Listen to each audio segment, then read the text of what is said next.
100 లీటర్ల ఎథనాల్ ఉత్పత్తి చేయాలని లక్ష్యంతో 15,000 టన్నులకు పాడైన బియ్యం అంటే నూకలన్నీ కూడా తీసుకొచ్చి ఇక్కడ ఎథనాల్ తయారు చేస్తున్నారు. గవర్నమెంట్ ఆఫ్ ఇండియా ప్రకారం దీన్ని ఏ విధంగా పెట్రోల్లో మిక్స్ చేయాలో మిక్స్ చేయడం కోసం మామూలుగా కేంద్రం ఒక రూల్ పెట్టి 20% వరకు ఎథనాల్ బ్లెండింగ్ ప్రోగ్రామ్ తీసుకొస్తే దాన్ని ఇక్కడ సద్వినియోగం చేస్తున్నారు. దీనివల్ల రైతులకు మెరుగైనటువంటి ఆదాయం వచ్చే పరిస్థితి వస్తుంది, గిట్టుబాటు అవుతుంది. రెండో పక్క పర్యావరణ పరిరక్షణ అవుతుంది. ఈ నూతనమైన కాన్సెప్ట్ని గవర్నమెంట్ ఆఫ్ ఇండియా ప్రమోట్ చేస్తూ ఉంటే దాన్ని అందిపుచ్చుకున్నటువంటి ఈ సంస్థను అభినందిస్తున్నా. రెండో పక్కన మీరు చూస్తే పశు సంపద. ఒకప్పుడు ఏవైతే బుల్స్ ఉన్నాయో ఇవన్నీ కూడా మన వారసత్వం. ఇవన్నిటితో అన్ని పనులు, వ్యవసాయ పనులు కానీ, రవాణా సౌకర్యాలు కానీ ఒకప్పుడు బుల్స్నే ఉపయోగించేవాళ్ళం. ఎడ్ల బండులు వాడేవాళ్ళం, ఎద్దులతో సేద్యం చేసేవాళ్ళం.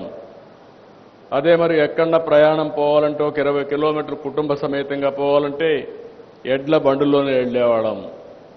ఇటీవల కాలంలో ఆధునీకరణలో ఎడ్లన్నీ కూడా ఉపయోగం లేకుండా వచ్చే పరిస్థితి వచ్చింది. మెకనైజేషన్ వచ్చింది, మోడర్నైజేషన్ వచ్చింది.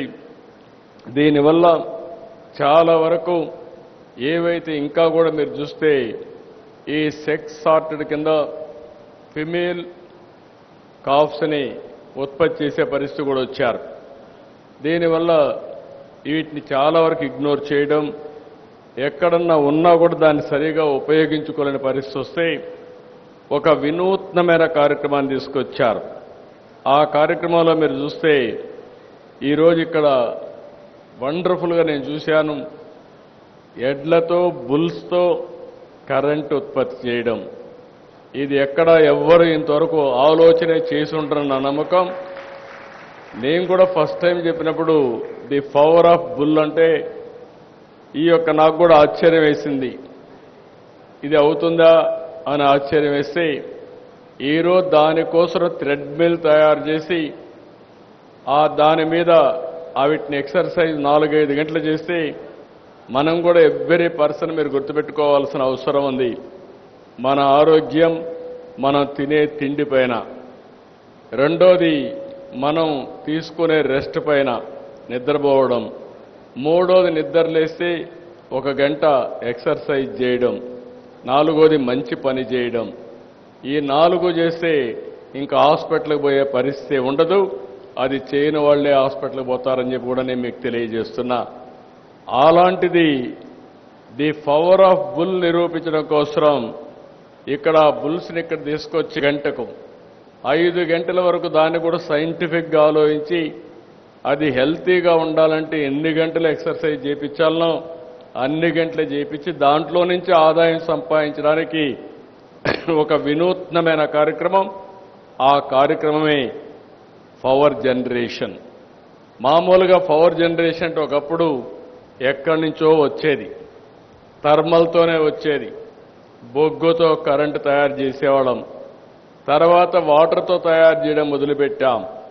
తర్వాత ఎండతో కరెంటు చేయడం మొదలుపెట్టాం. గాలితో కరెంటు చేయడం మొదలుపెట్టాం. ఇప్పుడు బుల్స్తో కూడా కరెంటు తయారు చేసే పరిస్థితికి వచ్చామంటే ఇంట్లో కూర్చొని ఇది best innovation in the world అని చెప్పి మరొకసారి మీ అందరికీ తెలియజేస్తున్నా. దీనికి నాంది పలికి ఇంకో పక్క ఒంగోలు ఒకప్పుడు one of the best breed in the world. ఈరోజు ఒంగోలు బుల్ అనేది లేదు. అవన్నీ ఇక్కడి నుంచి వెళ్ళిపోయి బ్రెజిల్కి వెళ్తే బ్రెజిల్లో బ్రహ్మాండంగా ప్రొటెక్ట్ చేయడం కాకుండా ప్రమోట్ చేసి ఈరోజు ప్రపంచానికే బెస్ట్ బ్రీడ్ని వాళ్ళు ఇచ్చే పరిస్థితికి వచ్చారు. అదే మరి ఇక్కడ బ్రీడ్ ప్రొటెక్షన్ కూడా ఆలోచిస్తున్నారు. అదే సమయంలో ఇవి ఆయుర్వేదాలో ఏవైతే ఋగ్వేదం ఇవన్నిట్లో ఏవైతే ఉన్నాయో అవన్నీ కూడా స్టడీ చేసి హెల్త్కి మన కౌస్కి ఏ విధంగా సంబంధం ఉందో అలాంటి ఎక్సర్సైజ్ చేసే పరిస్థితికి వచ్చారు.